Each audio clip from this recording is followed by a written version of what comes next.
Welcome back to Raising Real Estate Standards. Hope you guys are doing well. Excited today to bring in a special guest with us. Today I have Mary Beth Powell with us. She is a long-term real estate professional, been in the business about 23 years, and in fact currently is serving as the president-elect of the Greensboro Regional Realtors Association. And serves on a lot of other community boards and community involvement. She was past president of the Rockingham County Association before the merger of the two associations between Greensboro and Rockingham County. Mary Beth comes to us with a lot of expertise and a lot of passion around our industry, around our community, her community, and today we're going to dive into what makes her tick, what her passions are, and ultimately why we're here on doing this podcast are things that we can take away that could help you in your business, could help you enhance your skills, and ultimately raise the standards in the real estate industry. That's why we're here. So welcome. Thanks for coming. You're welcome. Thanks Awesome. for having me. Mary Beth, do me a favor. And right before this we got started, you said, do not ask this question. And I'm going to go ahead and ask this question. So ask it, please. Fantastic. Do me a favor. So tell me a little bit about yourself, which you said don't say that. But more importantly, in that, tell me how you got into real estate, because nobody gets into real estate as I say nobody. Most people don't get into real estate as a senior in high school that says, okay, this is what I want to do for the rest of my life. There's usually some meandering path that got us to where we are.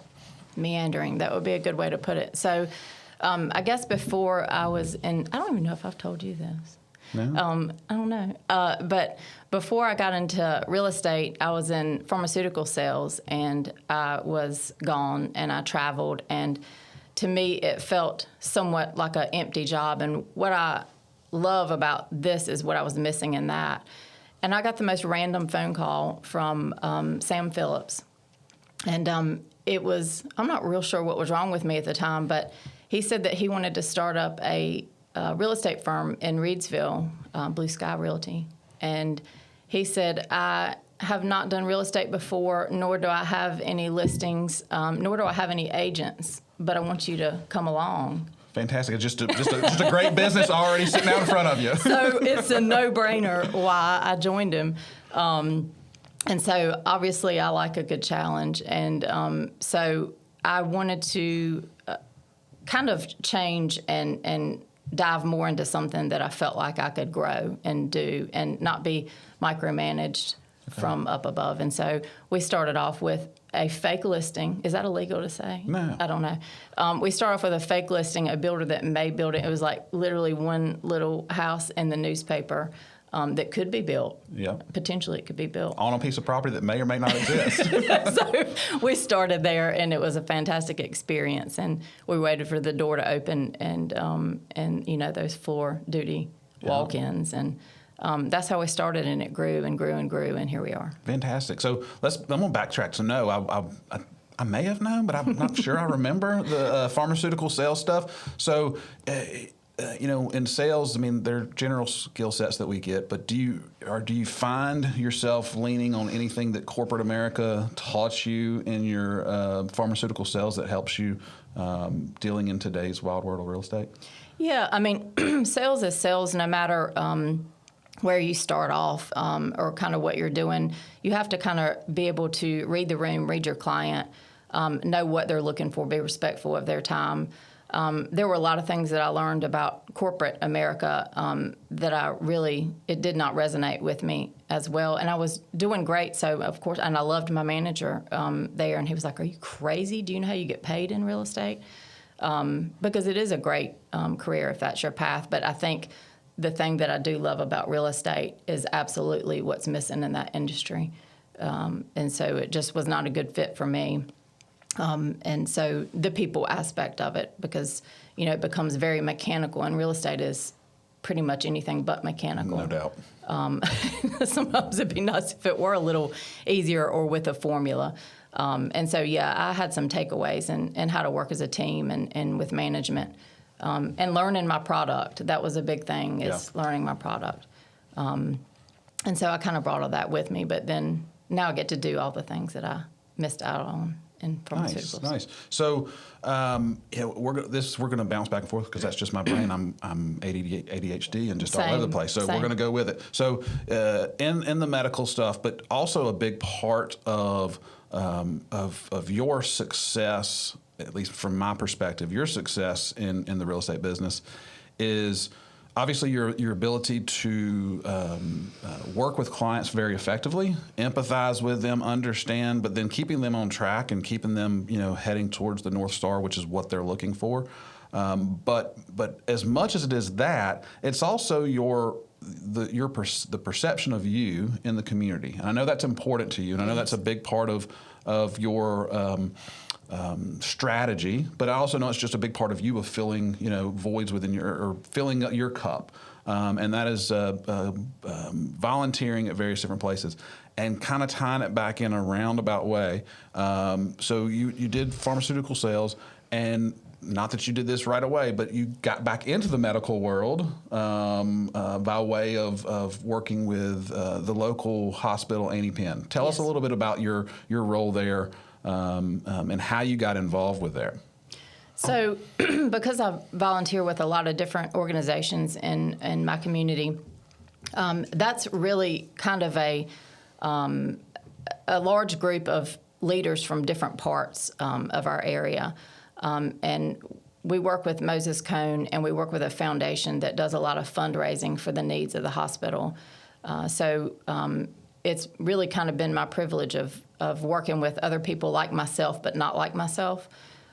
So we all kind of have the same heart for our areas and our communities. And the hospital plays such a big role in each area, whether it's Cone or Annie Penn in Reidsville or Randolph County or Alamance Regional. We all kind of come together, and we take into account some of the things that aren't necessarily budgeted for, but that are needed. And I don't see it as just a need for the hospital, but a need for our people, which is what my passion is. And in the meantime, I've met some of the greatest leaders that I've worked with because they kind of come from the same place. I have my medical background just with pharmaceuticals, but nothing compared to these people. And so what I find is the leaders in that area or on that board, they do it because they love it, kind of like real estate, where they're coming from is the same. You kind of, those people tend to rise for different reasons. And I just continue to learn from them, even though our industries are nothing alike. And so it's a good way for us to get back and get out and do what we can to raise that money and give it back to our area, which in turn gets back to all of our people in our areas. Fantastic. So when did you start working with them? It's been, I think, maybe 5 years ago. Okay. Yeah, and so I'm the incoming chair for that board. Well, right now we're kind of in the middle of some interviews and some things behind the scenes, but yeah, it's been a good experience. Fantastic. For me. We'll continue to do that. So as your rise in leadership has come to fruition, what was the starting point of it? There's, for those who don't know, that she's been involved in leadership for quite some time in volunteerism. So when did you start to say, hey, I kind of like this. I kind of like the ability of being able to be part of change, be part of making things better. What was the kind of the catalyst for that? How far back are we going? However far back you want to go, we got plenty of time. We got at least 2 hours worth of time on this podcast. Nobody wants to hear all that. Nobody wants to hear all that. So it's kind of been in me. So I fight this demon of wanting to just go and do the good and whatever, but then I also kind of have to work. Mm-hmm. You have to pay the bills. I have to pay the bills. Your kids like that. My kids like food and living and things like that. So I have found that the only way for me to be successful is to combine the two. And it goes back even in college, when I probably should have been partying a little harder or something like that. I'm trying to raise money for people that don't have shoes or something like that. So I ended up being in the philanthropy chair in college there. And then when my daughters were young, I'm big into teaching them what I want, for myself. I want them to be better at it than I am. So I started off with just a few girls, what I thought was going to be a few girls at my church, and I said, let's do this Girl Scout thing. And I remember my preacher, who I adore, he said, "Do you know how much you're trying to take on here?" And I was like, "Yeah, it's just going to be a few girls, and we'll just do, some little whatever. It's fine. Everything's fine." And so we started off with like 5, and I think maybe by year 2 or 3 of starting the Girl Scout troop from scratch, we had 50 girls. And it became a business empire. And if you can run 50 little girls, you can do anything in this world. I'm just, as a father of 2 fantastically lovely girls, I mean, that's certifiable. I mean, there is a white jacket with strings attached to it for people that go down that road. I can run the free world now. I've managed 50 little girls from kindergarten to 5th grade. So it was one of the hardest and most rewarding things I've ever done. And so I've taken it from there. And of course, my girls are older now. And like I say, when I first graduated from college, I thought it was money, success, all this kind of stuff. And I had the education to do it, and I had the drive and the ambition to do it, so I did it. And then I realized, very important to me, that was not what I needed. And it's hard to go from a cush job where you've got the company car to the expenses and the per diem. I'm like, how can you even eat that much per meal? But they give you all this, and then you go to real estate, and you hit rock bottom initially, and nobody knows who you are. And like, I swear your mom could go, "Oh, I forgot you were in real estate," there for a little bit, So it takes so long to get established, and I think there's a false sense of security when you first get into it. It's a survival of the fittest. But I get challenged off of that. But I found what I needed in real estate, because that's kind of my gift. It's not just being successful. And that's been one of the biggest challenges, or I guess awakenings that I've had, is that my goals are not the same as her goals or his goals in real estate. It's not like pharmaceuticals. It's not just numbers. It's not just, okay, are you number 1 this month? Are you number 2 this month? I don't really give a crap, because what I'm trying to accomplish is just what I'm trying to accomplish. Yep. And that's been a hard adjustment for me. Of course, I care about my numbers and what I do, but I don't calculate myself or my success based off those things. Fantastic. So, as for a lot of people that listen to this, are going to come from various different, obviously raising real estate standards is about real estate, but overarching, it's about small business. It's about doing, how are we moving in the right direction? How we, I've got a lot of people that watch this that aren't even in real estate, that will say, okay, what can I take from this? One of the things that I have taken from watching you is okay, I'm going to expand my business by giving back without the thought that there's going to be a return. So you're giving your time to Annie Penn. You're giving your time to the association. You're giving your time to the Rockingham County community as a whole, and it's without the expectation that the people that you're engaging with are going to give back to you. It's just about coming back from the college philanthropy chair. It's about giving back, and it's coming from a true place of wanting things to get better. And when you do that, and in my experience is if you do that in a true fashion, it comes back regardless, and it comes back typically more than you ever anticipated. Would you say that's been the case? It does. And people pick up on the fact of, I've always been of the mindset of not doing something to get anything in return. I don't believe in that, and I don't try to go about things that way, because it doesn't come from a genuine place. And so I don't do any of it for that reason, but it happens. It's attractive. What you do as a leader and what you do out there is attractive.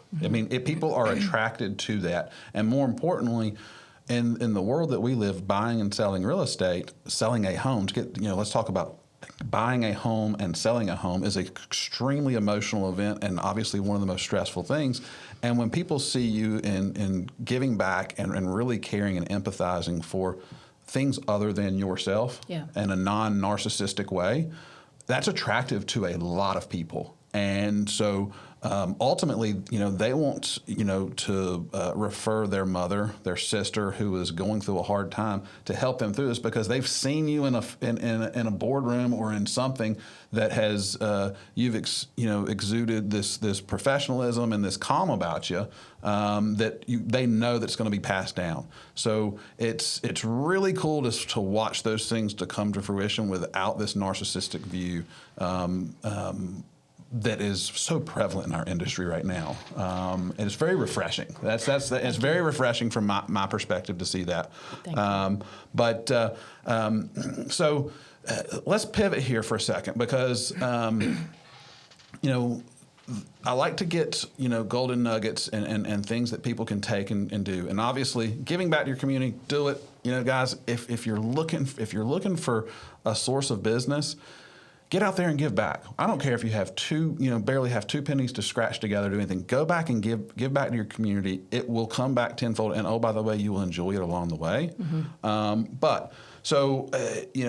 Quick question for you. Mm-hmm. And I sent this over to you and the questions of the ones that you said don't ask.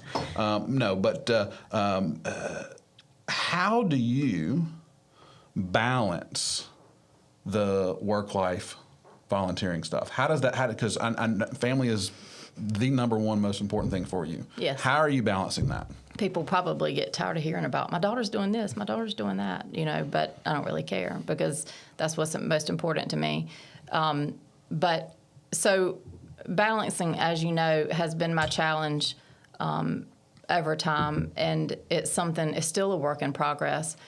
But I have kind of come to a peace or an understanding that I had to lay off of myself a little bit and understand that I don't waste time. I've become very intentional about what I do and what I choose to do. And so I've started acting a little bit more back to the medical thing, like a triage nurse. And instead of kind of going about my day putting on fires and reacting, I put those things in place first. I put my daughters first.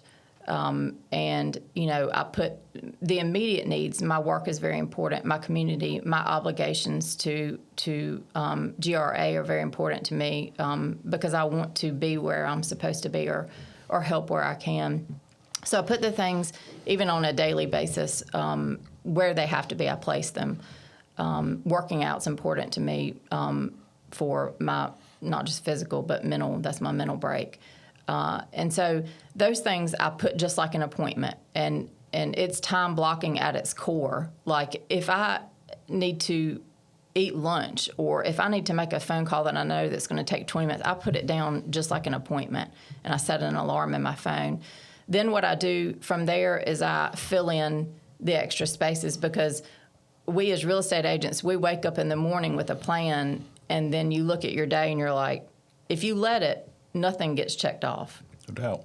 Nothing gets checked off because there's no way to anticipate what can come up in your day, because that's the nature of real estate is the change and the things that can kind of go north or south during the day, and of course those things you have to react to. But 99% of the things that we have are not emergencies, and so that's one of the things I've had to kind of laugh about, and that's where my calm comes from. Because when I was first in real estate, 20-some years ago, I thought the emergencies were emergencies, like my understanding of an emergency, and I'm like, it's actually not. It's not. Nobody's dying. Nobody's bleeding. I mean, unless somebody got hurt at a house, nobody's dying on what we do. And if you're bleeding, you're not bleeding that bad. No. So calm down. Yeah. And so I've had to learn to not take it personal, to not react immediately to every emergency, because most of the time, if you'll take a breather, the other thing I've learned is to start taking about 10 or 15 seconds before I react. I'm really growing up. That's powerful. I'm really growing up. It's a really struggle in my world.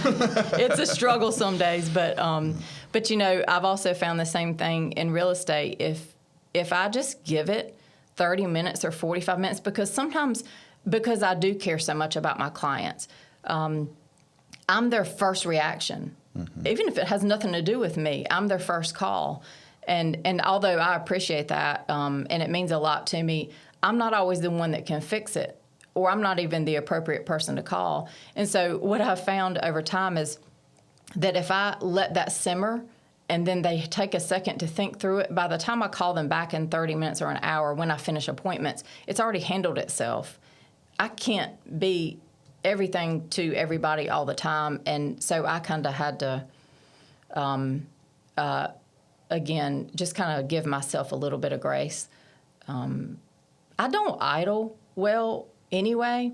And so the biggest realization for me is knowing that I give my all the time, whatever I'm doing. And that's not coming from an arrogant standpoint, but I know wholeheartedly that whatever I'm doing, I'm giving my every bit of it. And so I've become, not in an ugly way, but I've become unapologetic about, if I truly can't help you right now, because then that means I'm giving that focus to somebody else that deserves it. And so I don't really apologize for that anymore. I used to feel bad or say, I'm so sorry. I'm not sorry, because they're just as important, or I've made that decision intentionally to be with that person at that time or that appointment at that time. Awesome. One of the things that you said is just kind of keys into me. I mean, and your time blocking, and you have poignantly said, you're going to put the most important things first. Mm-hmm. They get first priority at the calendar when you're looking at it on a daily basis, weekly basis, monthly basis. Mm-hmm. And for those that are moderately successful, those that are new to the business, and those that are super successful, you're going to realize this depending on where you are in your journey.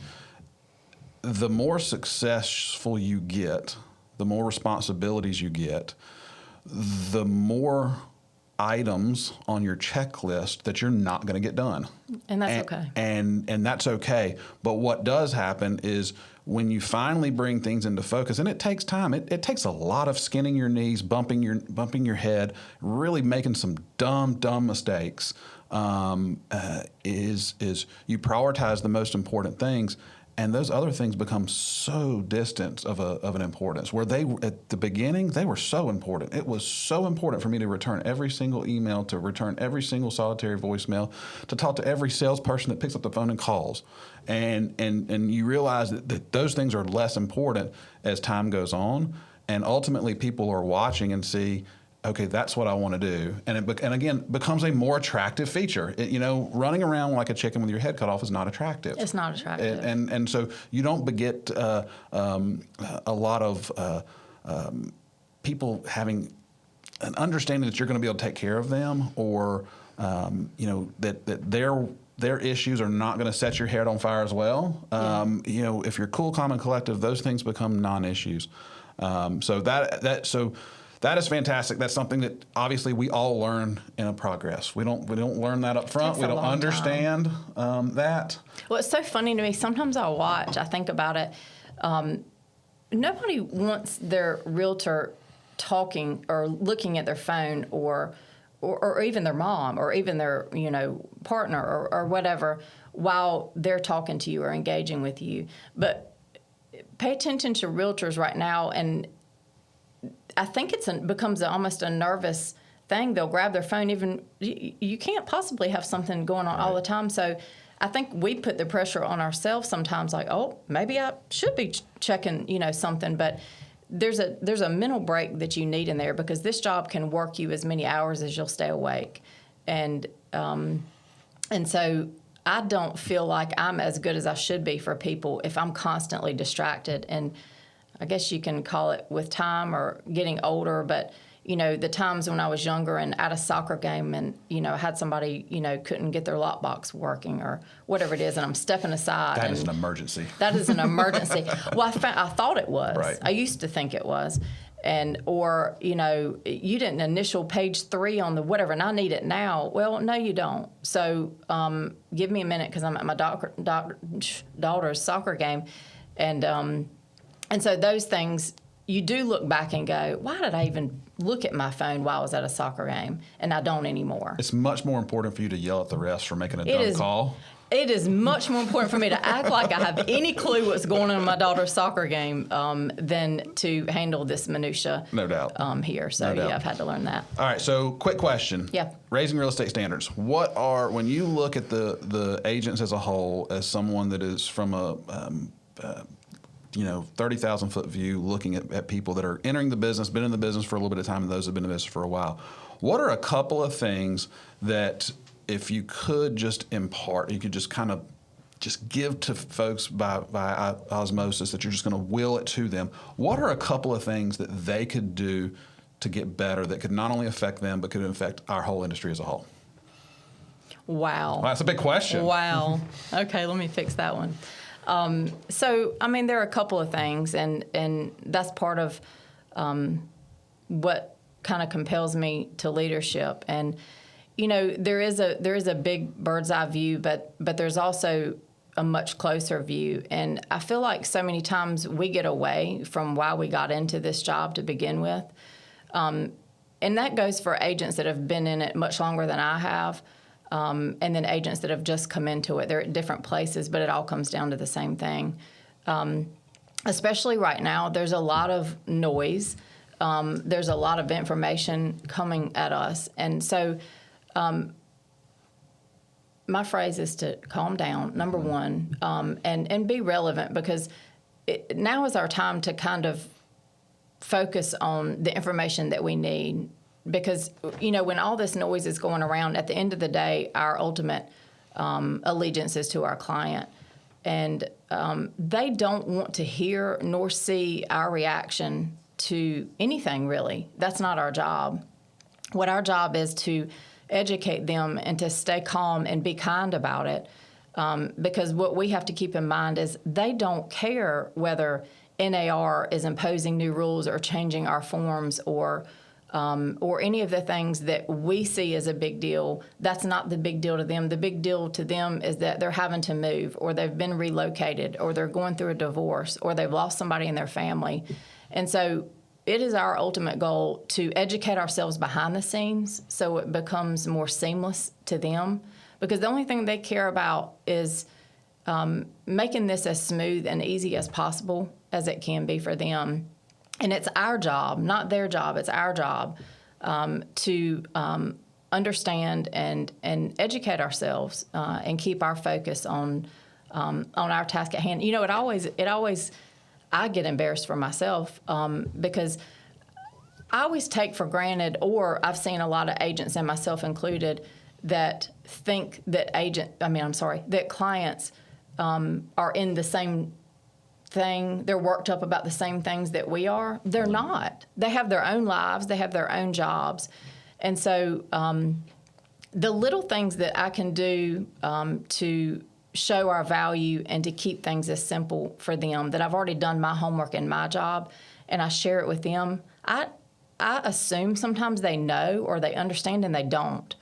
And so I think right now, to answer your question, for agents, I think it's our time to stay on top of things for them, not along with them. Don't react with them. It's our time to learn. And again, they're just buying and selling homes. They're just living life. They're doing their own thing. So let's not add anything to them. Let's just continue to make it the way that it should be. And I think the biggest thing on that is you hit the nail on the head, is staying relevant, staying educated, understand what's going on. Understand what's going on and how to deal with people. Be present in the room. Yes. You can learn so much about what makes a client tick just by looking at their eyes when they're talking to you. Mm-hmm. Yeah. And you can feel what's going on in their world, and then ultimately you can figure out how to bring solutions to their issues. Whether the solution is calm, cool, and collective.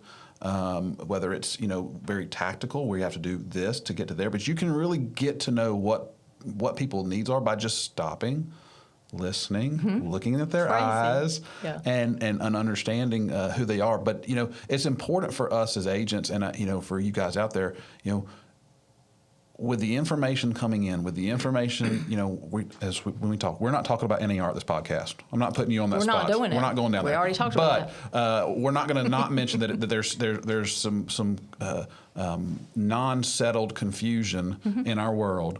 But ultimately, it's important for us as agents to not practice on our clients. Go get the information. Because let me tell you right now, most of the times, not most of the times, a lot of the times, you're going to be dealing with people who are very financially savvy, who understand and they have their perspective of what's going on in the world. And if you come at it without having given yourself enough time to educate yourself, you come off as a amateur. Yes. And that is one of the biggest pet peeves of mine, is there are a lot of amateurs in our industry.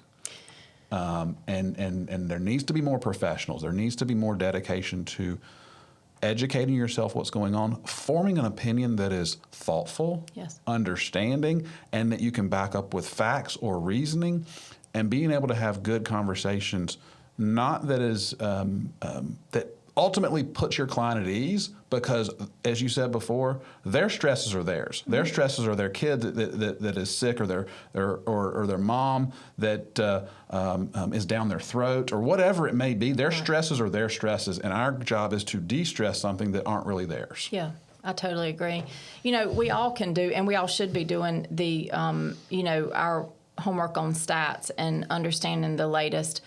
Whether it's a podcast or whether it's a book, it's hard for a book to stay relevant because things change so quickly. But, a lot of the core principles are there. Whatever new, and it doesn't really matter what clicks with what agent, but it is a part of your job.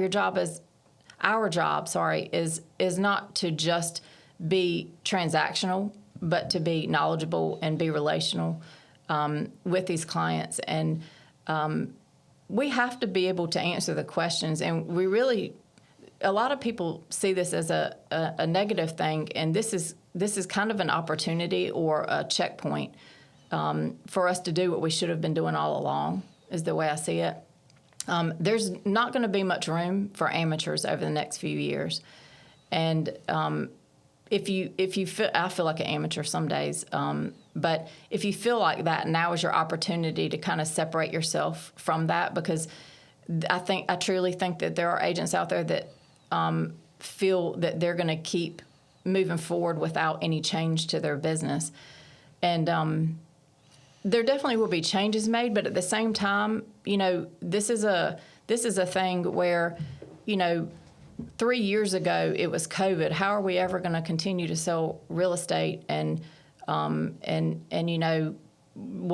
years before that, when we added due diligence instead of earnest money, it was like the sky's falling. And 2 or 3 years from now, it'll be something else. It will. So this is not news, and this is not earth-shattering.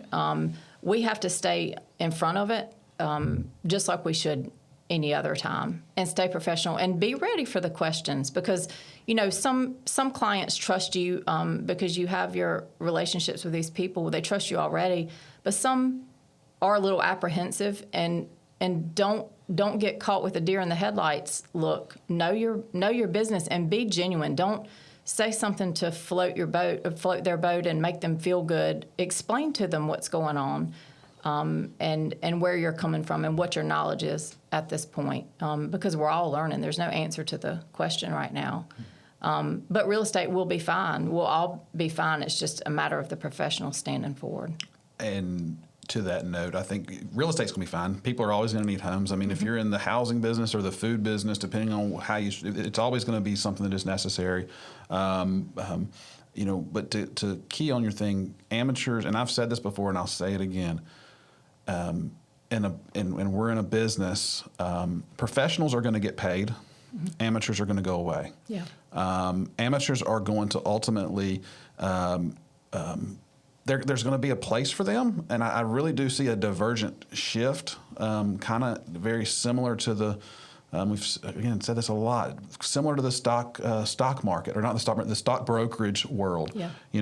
You have a group of, you can go online and make stock trades right now for a penny or $1 a trade.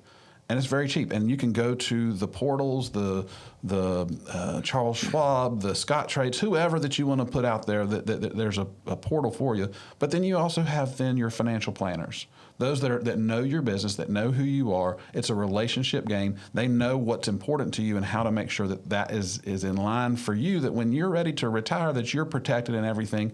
And it's that professional relationship model that ultimately not only provides better service, but the folks that go down that road are going to get compensated for their time, energy, and effort of being a professional versus an amateur.